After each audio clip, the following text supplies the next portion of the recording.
Welcome back to the Cutty and Govy show. This is our 15th episode. We're rolling right along. We're on Spotify, Facebook, Instagram, YouTube, TikTok, and Apple. I want to give a shout out for selfish reasons to my son, Charlie Cutler. He just took his SAT, ACT entrance exam. He had a perfect score. So hopefully he'll get in whatever college he wants, and maybe they'll give him a free ride, and that would be a lot of fun. I also want to give a quick shout out. Last night I was over here. We're in beautiful downtown Boca Raton, and I drive by this bar so many times called the Duck. Last night I met my brother there for the first time. The Duck. It's like a shot and beer kind of bar. Fabulous place. It was a lot of fun. It used to be called the Ugly Duck. Was it really? Yeah, the Ugly. They changed. Was it the same owners? Same owners, but they fixed it up so it's no longer as ugly. I mean, I drive by it every day, 3 times a day. I've never been in there because the parking, it's out front, and it's always tough to find a spot. There was a spot. It's a good dive bar. And it was great. Yeah, it was actually a lot of fun.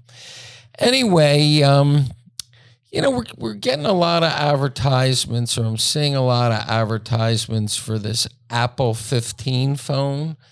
And it took me a while to upgrade from the Apple 10 or 11. I have an Apple 14, but when I bought this phone, they give you the option for a few dollars more a month to upgrade to the Apple 15 as soon as it comes out. And my phone, the problem I have with my phone is, in my pocket it dials somebody. You just touch it, it dials somebody. I can't hang up the phone. I wonder how long after you talk to somebody and they accidentally haven't hung up their phone, how long do you listen to their conversation? I do. It's funny that you asked that question. When someone does butt dial me, I guess I listen for a good 30 seconds before, I listen more. I kind of listen for 30 seconds, trying to figure out where they're at. You hear the phone swishing in their pocket sometimes. Right. But what's worse is when someone butt dials you and it's a FaceTime. Right. That can happen too. You could be FaceTime and then you get to see. Right. You could be in your underwear, in your house or something. No, but the phone, remember the old flip phone where you actually pushed a button? Right. It seemed like you were a little safer when you. I always turn my thing off, but it does. When I put it in my pocket, for some reason, I sometimes can butt dial and then if it connects to your car, if you get out of your car, it's still connected to your car, and you're trying to talk on the phone, but the valet or something. That happens a lot too. Yeah. And all of a sudden, I'm on the phone, and the valet's bringing your car up, and all of a sudden, the phone comes off of me, and he's hearing my conversation. I can't for the next 30 seconds. Tim Cook, if you're listening, let us maybe you should have us look at these phones before you do an iPhone 16, because there's a lot of issues that I have that I'd like to work out. You know who has very few issues with their iPhones? Who? The illegal immigrants that are getting them for free. They're getting the iPhone 15 for free. We have titanium. Is it really titanium? Yeah. Wow, the iPhone. Is it later? Is that the 15? I have the cover on it, so it is a little heavy. Okay, but it's all right. It just seems like every single day I butt dial somebody, and you have to go to your messages and message like Govy, I butt dialed you, don't respond because you're I don't even answer it. I know when you do. It's a quick when response. it's over and done in 1 second, I know that you did that. But so anyway, let's start this week on sports. If anybody's seen or you want to YouTube this Deion Sanders, who's the coach of University of Colorado, he did a 60 minutes interview. Just an awesome guy. He's an all-pro. He was a professional football player in the NFL for years. Baseball player. He made millions and millions of dollars. He started out on the lowest rungs of high school football coach, and now he's in Division I, University of Colorado, and his team is 3-0, and he's taken the country by storm. And his two sons play for this team, which is A great story. I'll tell you what it reminds me of. The University of Colorado reminds me of University of Miami in the late 80s and in the early 90s, where it is the school that people want to like go to as far as if you're an athlete, you're a football player. You want to head to this school. You think it's fun. You got the celebrities showing up. You know, you have The Rock there. The Rock was there. You got the rappers there. They're playing. They have a theme music. It's Deion brought back what University of Miami was, the swag in. But he's motivational. Very motivational. He tells these kids you can't wear these pants. You see these guys wearing these pants where you don't even know how they're staying up, they're like halfway down the ass. They're wearing you're not allowed to wear pants like that. You have to dress appropriately. Yeah, but he also supplies you with the sunglasses. He encourages the bling of the watches, the Maybach car for his son. So there's a lot there. I was talking to someone today that's an executive in a front office in football, and I was telling him how great I think it is that what Deion's doing. And he kind of gave me a negative thing. He told me that this player that got hurt from University of Colorado, Hunter, that has like a little bit of a tear in his liver, and he's going to miss like 3-4 weeks. He's a Heisman Trophy candidate. And he was saying is that because he was playing both sides of the ball? No, he got hurt. Too much time? No, he got hurt because the player on the opposing team, Colorado State, gave him a cheap shot after the play was over, hit him. It was a blatant cheap shot. He should have been thrown out of the game. It's as bad as like I saw that. And Deion went over to the coach, or there was a confrontation. But it's as bad as unsportsmanlike as you can get. And now the sad part is this guy had to go to the hospital. But this executive was telling me some of what Deion does fires up the other team where they want to like they want to hunt for bear. So they fire up the other team to like maybe cross the line a little bit. So Deion got a little carried away. He's playing Oregon this week in. But let me interrupt you for a minute. Don't they do that in baseball when a pitcher hits a batter? I mean, isn't that in every sport? There's kind of like that's get back. If a guy hits a home run, there's like there's these laws, unwritten laws that you do of the sport where if someone cheap shots a goalie, then there's going to be a fight. If someone hits a home run and showboats as they're going around the bases, the next guy up's going to get plunked. But in football, I mean, you got helmets on. You're talking career ends, or you go head hunting in football. You can kill a person. Yeah, so there's a little bit more respect there. He's playing Oregon this week, and my prediction right here is Oregon wins by 30 points. It's going to be 30 points. It's going to be a blowout that Oregon is going to beat. I bet you $1 it's not. I'll bet you it's not more than, let's say, a touchdown, a field goal. I'll say 10 points. Okay, you got it. But it's going to be we got a buck. It's a buck. I think they're going to lose. Colorado. It's going to be a blowout. I like Colorado. Don't get me wrong. I love everything he's doing. I love Colorado. Like I said, it reminds me of Miami in the 90s and early 2000s. Right. But they're going to get killed this week. So we have the NFL back, which is really great. I mean, there's a lot of excitement every Sunday. It's crazy how you exist in the off season when there's so much action on a Sunday, and the way they're spreading out the games. It's crazy. You have for a Thursday night, then you have Sunday, Monday.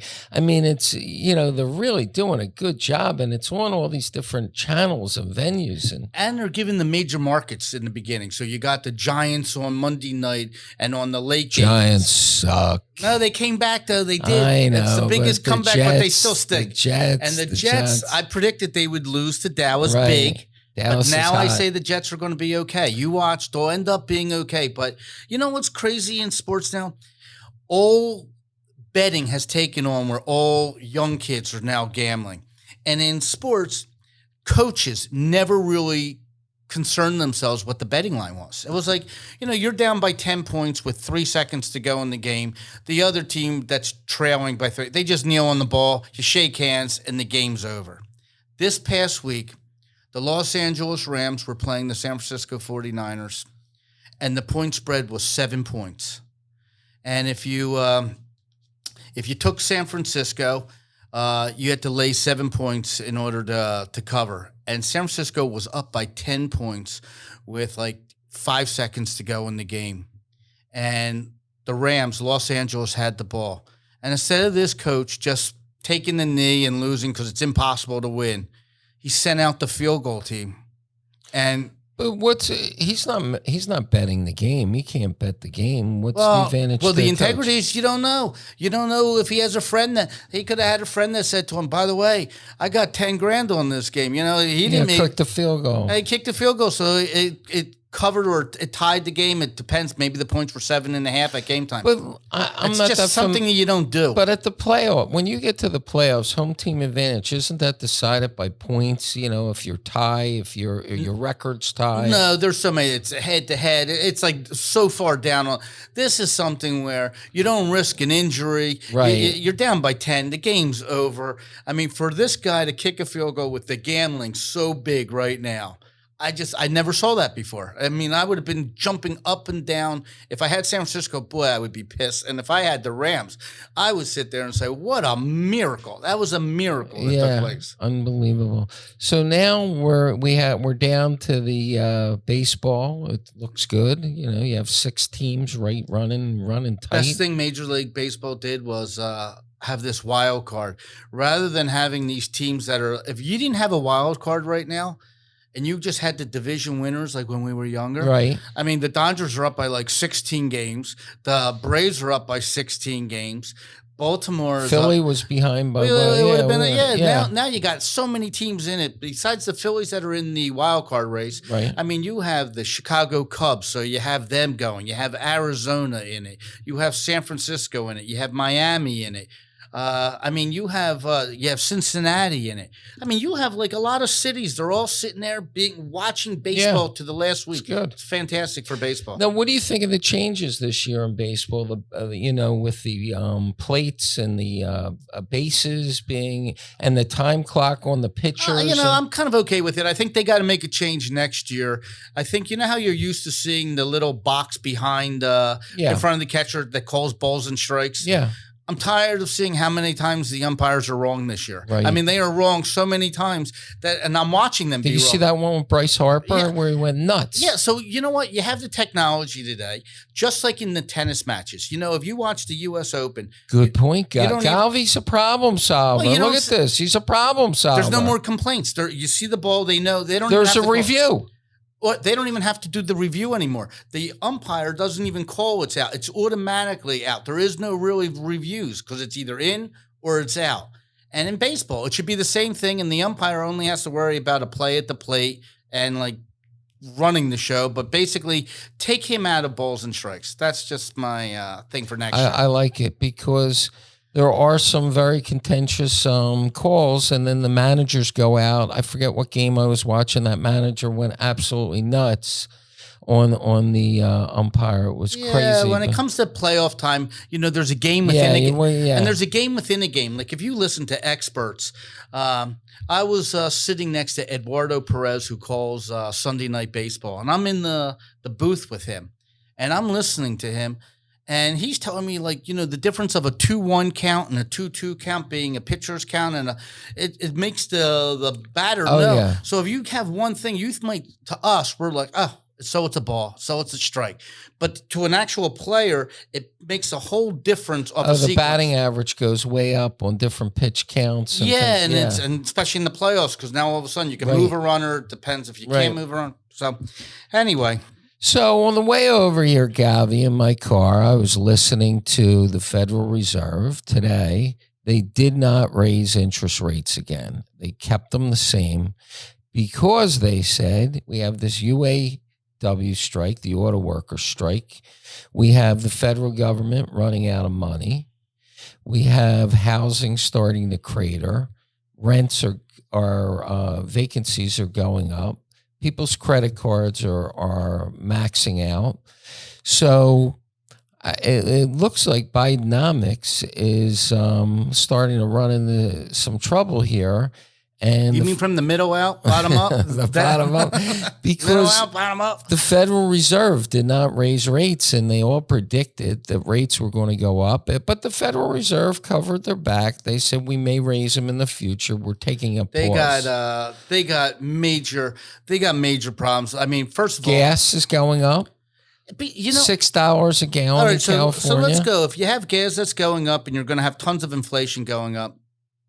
You also have these caravans coming across. So you have all these cities still have to pay for the illegal immigrants. Where's this money coming from that you're going to have? So, I mean, that's just another issue down there. But the inflation, you have people on strike right now. So you were talking. Well, they're talking about, so let's say a Ford's on strike, which they are. So now if the dealer has less and less inventory, they're not going to give a discount. Cars are going to go up. Yeah, the price of cars, they say, is going to go up $10,000 a car. But here's the part that I don't get it. And if you're a United Auto worker out there, I think you're in for a little bit of a rocky road, only because... Let's go over their demands. Now, they want to get paid for a 40-hour work week and only work 32. That's reasonable. So, and they want a 40% 40% increase. Wage increase. Do you think we could get a 40% and increase job security on our podcast salary? Well, the problem that they have is if you break it down, they right now, as it stands, they make $66 an hour. That's including their benefits and some of the other stuff they have. It's $66 an hour right now. Right. What they're asking for is $100 an hour. 100. Right now, the people that work for Tesla make $44 an hour. Unbelievable difference. So every electric car that Ford and the big three make, they lose $40,000. So if you went up to the big three and you say, they're on strike, you're not going to make cars. So they are saving $40,000 per car. So the stock and the shareholders aren't going to get hurt. Because they're laying off people, their overheads. They're not losing $40,000 a car, right? So their bottom line is they're sitting tight. Just like if you went up to the oil companies and you said, you know what, don't produce oil. Meanwhile, gas will go to $9 a gallon, and they're still going to make the money. So I think that something's going to have to give there. Plus, the Canadian auto workers settled yesterday. Interesting. So in Canada, they already settled. And why did that happen? Because they were going to go on strike yesterday. Okay. So whatever the deal that Ford made was good enough that they said, hey, we're okay with it. It's our workers in the United States are looking at how the Biden administration got involved with UPS. They got involved with the rail strike. They got involved in a lot. So this is a union president. He's a union president. He won by union votes. And they're pushing the envelope. Well, also, they're complaining, and I think it was a bad move on General Motors' part, that Mary Barra, who was the CEO of General Motors, got a 40% increase in her salary over the last 4 years. And it looks horrible. I agree. It looks horrible. She's making $40 million a year. Mary, take a haircut here. We're not during a contract. Yeah, make $20 million a year and put some incentives in there. That's the nerve of where these people, where you can, fires it up. So where you understand from the United Auto Workers are like, it's a contract year. This isn't the year to get. Matter of fact, give them only $1 million bonus and put it in some stock options. Give something that down the road, maybe when the year and they sign a new contract, then you get the money. But when you're in a contract negotiation, all that does is make the workers want to stay out. Well, she should be like a priest that works for nothing. I mean, here's this woman. She's been CEO for 10 years. She probably has $400 million in the bank. I mean, you're up against tough inflation, tough stuff. I mean, you have to set the example. You're the CEO. And it's hard for them to say, I can't afford to give you the extra $10, $20 an hour because who's going to pay my salary? So if she went on TV or went a national press, you know what, I'm going to take $1 this year because I think that I have to be a team player. And everybody's got to work together. We're in tough times. Gas is going up, inflation. That would do a lot. Why doesn't she do that? I would do it. Did she read Lee Iacocca's book? Yeah, I read that book. That was I should great. read it again. It's Right, been that a was long a great. time. Yeah, but maybe she probably doesn't even know. Some people don't even know who that is anymore. Right. He said that he was great. He saved America.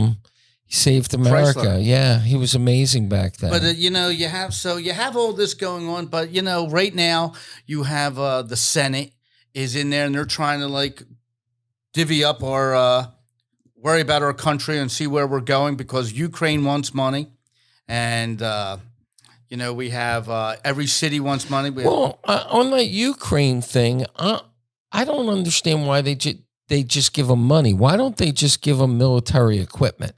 I mean, why are they giving them cash?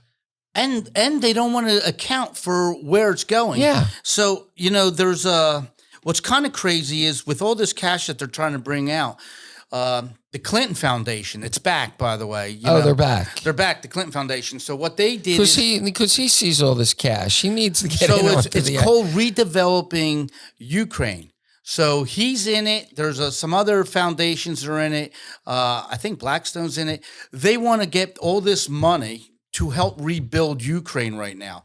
But the war's not over. Why rebuild it? So it's basically the United States, our tax dollars. Let's say we're giving $300 million to Ukraine. Ukraine then takes the $300 million and they pay the Clinton Foundation to help rebuild this. All it is a triangle of where this money keeps going. But the guy who wants to solve this was John Fetterman today. What did he say? Do you understand what he said? He said if the Republicans would agree to give the money to Ukraine, he would wear a suit. It's unbelievable that he's allowed on the Senate floor in a hoodie. What? You're a senator. Why aren't you wearing a suit and tie? I'm old school. I mean, I wore a suit and tie when I was a home builder for 40 years. I wore a suit and tie into my office every day. Well, I'm going to tell you something about the suit. They changed the dress code for him. One person that not only did he dress casually, I mean, he wears basketball shorts, a hoodie, flip-flops to the Senate floor. It almost is a microcosm of what's going on in all schools, like where you have like transgender athletes playing on the girls' team. It's almost like we're making rules for 1%, 2% of the people. Everybody has to conform to the transgender. If there's a person that feels like he is a girl, that boy is allowed to go into the girl's bathroom. And we make these exceptions for him. Why are 99 other senators, why do they have to change the way the dress code was for this one senator? I guess maybe because he had a stroke and he's somewhat stroked out and maybe they're afraid he'll file some lawsuit that he can't use his hands to make a tie. Can't, because why do all the aides, they didn't change the dress code for them. They made sure that if you're an aide and you're only making your $30,000, $40,000 a year, you still have to go out and buy it's inappropriate. tie jacket. Yeah. I mean, they can sue. They can say, how come a senator's allowed on the floor and not me? Yeah, it's bad. It's bad policy. One person. I mean, it's like, again, they bend over backwards for one person. So anyway, John Fetterman is he's like a clown out there. And then, staying on the Senate and all this stuff, we have all these affairs with this. It's like sex is running the world. Last week we talked about it. Everybody's stooping. The week before we talked about all the ED problems with Dr. Karen. It's unbelievable. First in the news is this ambassador from China. That's a great story. He gets here. He's the equivalent of our Secretary of State, by the way. He's the equivalent of Blinken that is for China. He gets here the first day, he's stooping somebody. I mean, he's got a stoop lined up. Wait. He was here for 18 months, had an affair and a child with someone here. So he has a child here. So he's banned. They banished him back to China. But is the child a citizen? Because they're not answering that question yet. It's interesting. If she is a Chinese delegate herself, the child is not a U.S. citizen because he was a diplomat also. But if she is an American, then it's an American, which is very interesting. I'm telling you, Bravo and Andy Cohen should be doing a show on the stooping on the Congress and the Senate. I mean, besides her, you got Bobart. You got Bobart, who was married and has older kids, and she's sitting there at a Beetlejuice show vaping and like playing with the guy's crotch like during a show, and she denied it until you know what? There's cameras everywhere. Everywhere. So you know that was one. And then you have and then you got like, Corey Lewandowski. this guy is like Folks, girls, is he that good looking? He was stupping Hope Hicks. Hope Hicks. Hope Hicks, who was the hottest girl for Trump. Gorgeous. He was stupping her. Now he's stupping Christy governor of South Dakota, who was a potential vice presidential pick. And she denied all this. What's the guy have a python in there? I mean, what's the deal? I mean, this guy, how's he get these girls? But why if everybody knows you're having an affair, how can you be Yeah, they say they were doing public for 5 years. What's that word? Public signs of affect display. PDA. Yeah. PDA. And for 5 years. And she's sitting there having Trump come She's hot. She's great looking. Her commercial. Why? You know how many people are moving to South Dakota because of her commercials? Yeah, her commercial. She looks good in a plumber's outfit. Everybody's moving to South Dakota. I mean, she's great. Why is she stupping him? Is he a good-looking guy? Look at him. He's like, you know. And she's married. And she's married. He's married. I think he has 5 kids. She's married. But that Hope Hicks they said he was stupping like her like crazy. It's crazy. So there's 3. I don't know why they don't do a show on that. You know what? If they did C-SPAN would be with a writer strike going on right now. We would all be watching C-SPAN at night if they could show you the behind the scenes of stuff like that. But it seems like sex is running the country anymore. And, you know, your views get tainted. It's almost like when you're sitting here looking at somebody, you're wondering what's really going on in their world. I mean, you know, who they stupping? Are they stupping? And what are they doing? Well, when you're in the public eye like this, I think you got to sit there and say, like, how are we going to pull this off where everybody around us is going to know? They're all going to keep their mouths shut. We're going to be in the public eye. It's going to come out. I mean, how it can't come out? I mean, how do they have the feeling that they're sex safe? Just evidently is just a drug. It's so powerful that. But I mean, but I'm saying they're throwing careers down the toilet. They're throwing everything. You know, evidently, this Corey Lewandowski, he's been a sexual predator for a very long time. And he's gotten away with it. I think during the Trump campaign, he did assault somebody, didn't he? Yeah, and they banned him, and he lost his thing. And Megyn Kelly, who I happen to like Megyn Kelly. She's gorgeous, too. Who's she stopping? I don't know. I think she's happy, and I think she's happy, and I happen to really like her. And, you know, she said the other day that he threatened her. You know, Lewandowski threatened her that during one of the debates the other couple years ago, he told her that if she shows up there, I'm going to kill you. And she showed up, but nothing happened. But like he basically threatened her, and she thinks that he's like she likes Governor Nome, but she thinks he's a piece of shit. Well, evidently he's a very heavy drinker, like we used to be, Govy. You know, I was never like that, though. No, we were happy drunks. Yeah. We were happy drunks. We were happy drunks. We weren't mean drunks, but we were funny drunks. Yeah, we were funny drunks. But he evidently is a heavy drinker, and he's a sexual predator. And he has power. And he has power. And I don't know, would Trump bring him back? No, he's good at what he does, but that's an interesting. So here you have 2 things: winning. So you bring back a sexual predator and the power of sex. So 2 interesting components where, you know, no matter who you are, if you can win and the sexual predator stuff just drives your life. But yeah, you know, but all this stuff that's happening right now, takes your mind off of some of the major topics. Like right now, I thought the Republicans were making some good ground on this abortion issue, which is a bad subject, folks, but we will talk about it for a minute. It is a bad subject, but okay. And we're up to 104,000 and change listeners. Of our 104,000 listeners, I'd like to know what percentage believe abortion in the ninth month is appropriate.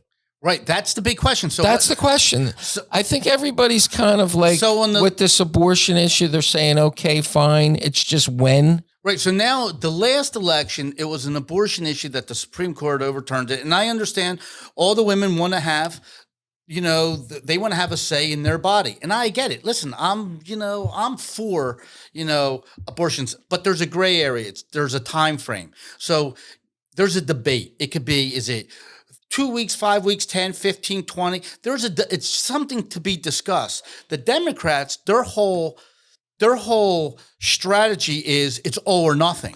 But this is what I don't understand. But they don't talk about the ninth month. Don't you know you're pregnant before the ninth month? Why are you waiting till the ninth? Baby, you could deliver a human being that's alive. Why are you waiting for the ninth month? I mean, it's gross. It's disgusting. By the way, come up with the government and give your baby up for adoption. There's tons of people. Make money. Maybe make it where the government sits there and says, you don't want, we'll give you food stamps or something, give you something. Just have the baby in the last month. I'm just confused over that, how somebody can go into the ninth month. Well, what was interesting about... I'm about to decide whether I'm going to abort this baby or not. It's the ninth month. It's gross. Well, what's interesting about it now is now they went up and Governor Newsom was interviewed by CNN. And they asked him point blank, and he turned around and his answer was, I think a woman should have the right to do her thing. The Supreme Court thing overturned was ridiculous. It was wrong. And then she turned around and said, so are you for that you could have an abortion in the ninth month? And he says, I think a woman should have all the rights to do it. And she said, but you're not answering the question. The question was, are you for the ninth month? And he didn't answer the question. And Kamala Harris was asked that question, and she refused to answer the question. So now I would like to know, during this term coming up, I think that all Democrats should stand up and say, okay, let's discuss the abortion. Let's say that there is weeks that everybody can sort of agree on. And by the way, I don't think they're going to be able to agree how far along person is, the baby or the potential baby is a human being. I think that's the argument. But where I think you can change it is I think you leave it up to the states, the way the Supreme Court said. So, for instance, if you are in, a lot of states might say 15 weeks, and you could get the whole state to agree 15 weeks. You might get Pennsylvania to say 17 weeks. You will have a state like New York or California that might say 25 weeks. But eventually, I would say 90% of the people would say it shouldn't go up to the last week of like. I would agree with you. So there's somewhere in there. There's a time, and every state could be different. You could have Montana and Oklahoma. They could have a different week. And if you live in those states, you can go to the other state. Meaning, if you're in Pennsylvania and they say 17 weeks, and Illinois 19 weeks, and New York's 20 weeks, at that stage, go to where you have to go, because it's such a tough issue. It is a tough issue, but it's going to be a big issue for the election. Well, it was in the midterms. It was huge. That's why there wasn't a red wave, because. But now it's time that I think Democrats have to now let them answer. It's like tennis. You hit the ball over. The Republicans farted on that decision. They basically they couldn't answer. They were like fumbling on it. It's all like all or nothing. Well, now hit the ball back over like a tennis match, and now let the Democrats answer what they think. Well, I think Trump moved his ball a little. He did. He definitely moved, because he knew that the Republicans lost big on that issue, so he moved the ball. And he was right to move. He did it.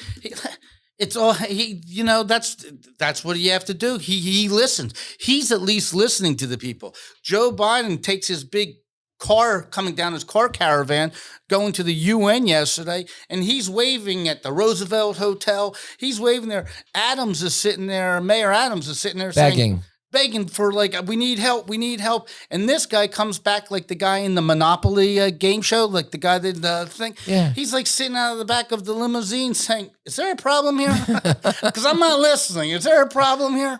It's like that. I mean, that's an insult to New Yorkers. And today, the border, there was like a surge at the border that was insane. They had thousands are coming across now by trains, from Venezuela now. They're coming from Haiti. And listen, I don't blame. America's great. I get it. But listen, the difference between Haiti and Venezuela. Well, they get an iPhone 15. Yeah, they heard that. But it's like an incentive. Come to America, you get an iPhone 15. But what a lot of people don't understand is Venezuela has a dictator right now.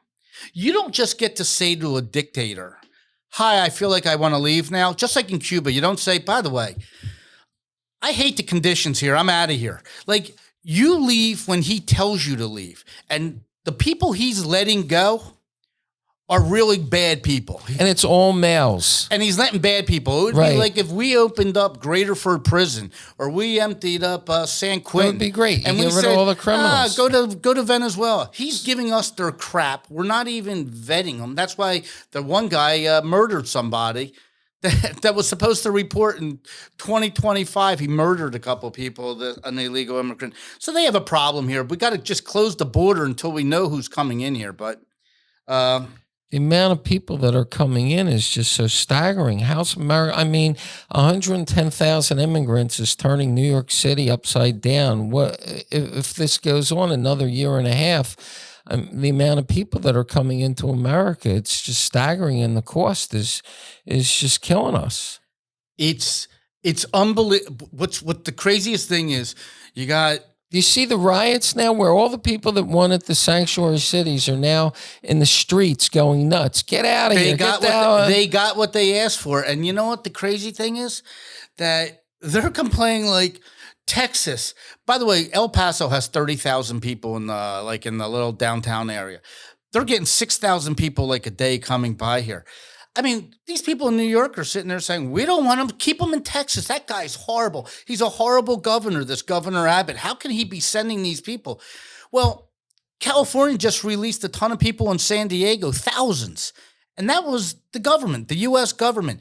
Biden has released more people in New York by a ton more than Abbott. So I don't get where it's like, what do they want Texas to do? Hold them all? Well, how can they financially afford it? They're not. They're just, oil's $100 a barrel now, so Texas has Governor a lot of money. Governor Abbott should have 1,000 buses lined up and do a photo shoot. You got David Muir on, and you tell David Muir, "I'm going to give you something that you're going to finally have to talk about." These are 1,000 buses. You know how we get to see the caravan from the trains coming from Venezuela up to Mexico, through Mexico? Here's 1,000 buses that are getting ready to leave Texas, and they're headed for New York City. Now, what's he going to do? What's Abbott going to do? Cheaper for him to do that than to house the people. And right. So now what will Adams do when 1,000 buses head? It would be insane. But Joe Biden is purposely avoiding meeting with them because he has nothing to say. Well, Joe Biden, he's been busy. These lives that the lies are unbelievable. Well, I was saying, you know what? He's busy because he spends so much time in the synagogues with all the Jews, and and then he goes from the Jews to the Puerto Ricans. That's funny. To the Irish. He's everywhere. I wonder if he was at Rosh Hashanah service like we were last week. Tell me about what type of plate, what buffet plate would Joe? I was at a buffet, a Rosh Hashanah buffet. The food was just staggering, the amount of food that was there. And you have all these skinny girls that are walking by you with these plates piled up this high. And you're saying, there's no fucking way this girl's eating this much food. And then you sit down. You ever get at a restaurant, you sit down, and you're like halfway down your food, and they want to take your plate away, the wait staff. It's like, why are you taking my plate away?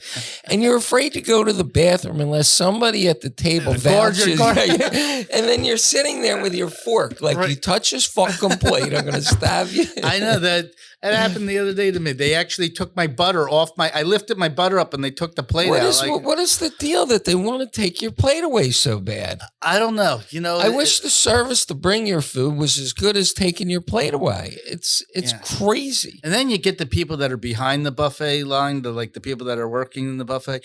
They're making comments to themselves, like if it's a lobster buffet and they see the girl loading up on salad. They're like, wow, yeah.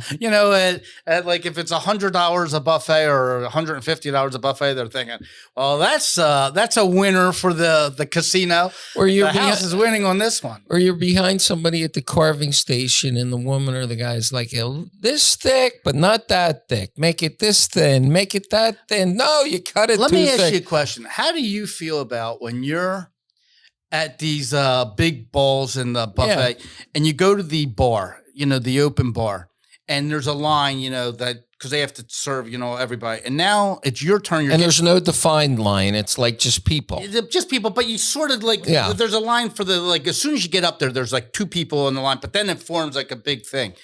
And all of a sudden, as you're ready to give your drink order, the person in front of you gets recognized by three other people, and they say, "Oh, Pete, yeah, how you doing? Right. What can I get you?" And then Pete says, "Can I get you a drink?" I'm up here and like 8 drinks go by. Does that bother you? Well, in my heavy drinking days, I immediately made friends with the bartender and gave him $20 and said, "Look, I'm going to be back here a couple of times. Even if it was a fancy affair. Just have it ready for me in the back. It's a handoff. And no tipping affair. I still smeared the guy, gave him a little shtup and said, "Look, you're going to see my face. Recognize it." Well, I don't drink anymore. So I'm the schmuck going up there for my wife, getting her drink. So I'm not even drinking. And I got to stand there and watch all these people butt in front of you at the last minute. It's like Larry David had that thing. It's called the butt in. Remember he did an episode? It was the butt in talk. Like, right. Like, and he knows the person's butting in front. Right. It's like, and then. Well, I have one question for you. Let's say you and I are having a conversation at a party, and a third person you haven't seen in a while comes up and butts into your conversation with this person you're talking to. How do you handle that? Do you tell this person that you haven't seen in a while, "Excuse me, let me finish talking to Cutty or Govy"? I try to give a quick, and you can't remember their name, so then you can't have a tough say, time introducing. I know. Govy. You already know that going in because that's the first thing that goes in your mind. You try to introduce someone, and you let your guest, your friend, introduce themselves first, so that way the other person gets a name. But you try to give a one-word answer to be like a little short. So if they ask you a question, you're short, and hopefully they understand that you're in the middle of a conversation. But if they continue, then you're like. You got to sometimes. It's always a challenge. I don't know what to do. Now all of a sudden it's a three-way conversation. You and I are having a confidential conversation about, our next show, and we're going to talk about sex and all this other stuff. And this third person butts into our conversation. You want to tell them, go stand in the corner of the room until we finish what we're talking about, and we'll come over and talk to you, or I'll come over and talk to you.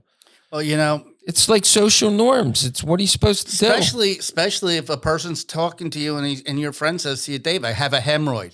What do you do for your hemorrhoid? Right. You don't feel like sitting there as the other person comes up with their drink in their hand, like the conversation comes to an end because it's like, Right, you cut it short. Yeah. Like we're going to have to do on our podcast, Govy. I think we're at our limit here at time. Yeah, it's just funny when you mention like the cutting in line and stuff. It's the same thing that happens in the supermarket. The line that says 10 or less items. That's another. Well, I have a question for you. Let's say I'm buying Cool Whip, and I have 4 Cool Whips because I like to stock up and keep them in my freezer. Buy one get one free sometimes. Right. So now you have 4 Cool Whips. Does that count as one item because it's Cool Whip, or does it count as 4 items? I count it as one because the person's ringing it through as like he's only pushing his thing one time. And doesn't it piss you off when you go in the supermarket and there's a lot of people and there's only one cashier, there's only one light on, and then you see 3 other cashiers hanging around, leaning against the wall? What bothers me more than that is you're in line, you're watching a person go through their whole cart. And as she gets to the very end and your stuff's already on the conveyor belt because you're next. And as she's getting ready to pay, she says, "Oh, I forgot cream. Do you mind?" Oh, and you have to run and wait 5 minutes? She has to go to get cream and you're sitting there and they can't run me through. How about I pay, put my bags in the corner, and I come back around again? I can't believe I got to now wait for someone to go and get cream. I think the courtesy thing is that you should go buy it without the cream. Keep your cart there and then run back in and get your cream and get back at the end of the line. I agree.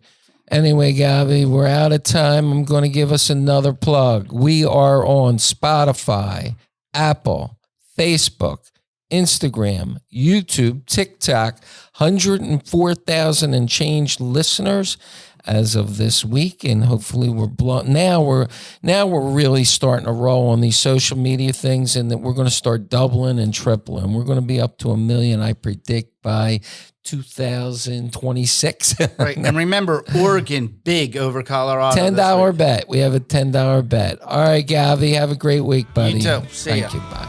Drink away from the devil. I'm only one call away from home. Yeah, I'm sorry.